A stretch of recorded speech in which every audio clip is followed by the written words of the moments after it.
Ani bonjour. Giziashkazawa Gushtiznikaz. Kitigan Sibi Donjba Mangan Chief Paul Syrette, Garden River First Nation. First, on behalf of our elders, council, and the citizens of the Garden River First Nation, let me extend a warm welcome to each of you on our ancestral lands known as Bawating. It is my distinct honor and pleasure to offer a sincere welcome to the participants and guests to this vital summit as it relates to transportation, but more importantly, how we build a relationship with one another. As the first peoples on this part of Mother Earth, we have not seen the true benefits on the developments of our lands and access to our resources. First, most of the last 150 years, we have been pushed to the sidelines when it comes to sharing in the vast resources and infrastructure developments that many Canadians and Ontarians enjoy. Our leadership has struggled hard with determination to be included in all aspects of development on our treaty and traditional lands, going back to the time of treaty negotiations. Chief Shingwak utilized his understandings of the Royal Proclamation of 1763 and understanding the trust relationship of the Crown to protect our lands from fraud and abuse, used the proclamation to reinforce his shrewd negotiations of the Robson-Huron Treaty of 1850. Canada as a new country and as a confederation was being contemplated with the linking of a national rail service connecting what was to become Canada from coast to coast. This national dream passed through many First Nation treaty lands and lands where treaties were not yet settled. In order for Canada to achieve their goals, they exercised their powers of expropriation.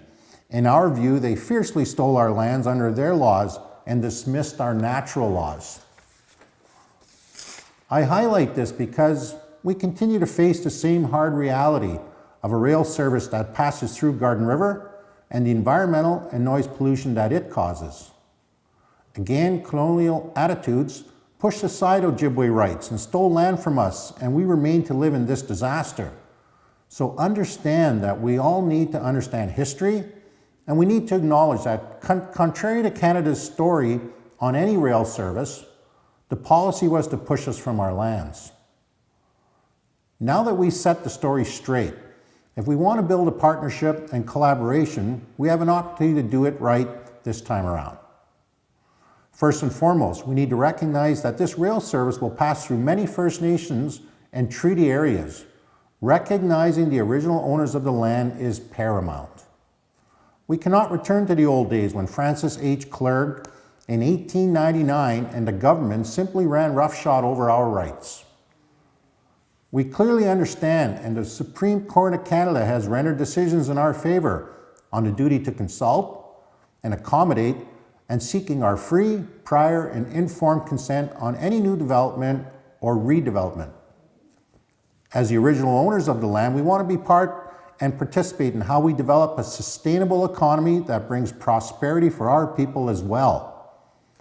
The Sault Ste. Marie to Hearst link and the Sault Ste. Marie to Sudbury line are still important to the transportation of people, goods, and services. The imminent development of the Ring of Fire and the proposed processing plant to be located in Sault Ste. Marie will require these vital transportation links that are safe and efficient and in the long term and get goods and services and people into major markets. However, we live in such a beautiful landscape. The Agua Tour train brings people all over the world to visit and experience this pristine land. The Group of Seven painted much of this beautiful landscape, and through their paintings have encouraged many visitors to come to our traditional lands. We need to think strategically as we work in the best interests of our respective communities. For example, at one time, what was known as the Bud Car linked the Sault to Sudbury. More people have vehicles and use this as a time saver to get to Sudbury and other eastern locations. We need to think hard and be realistic to determine if this type of service can sustain itself. Whereas in the North-South link, it is more valuable to service outposts and businesses for folks to access the hinterlands and tourism along the old ACR route. So we have much to talk about.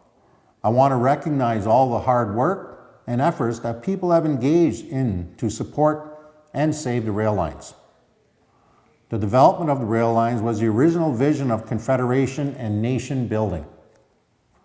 I believe that there is great economic benefit and growth for all of us to build a strong alliance and put all of our ideas and interests on the table.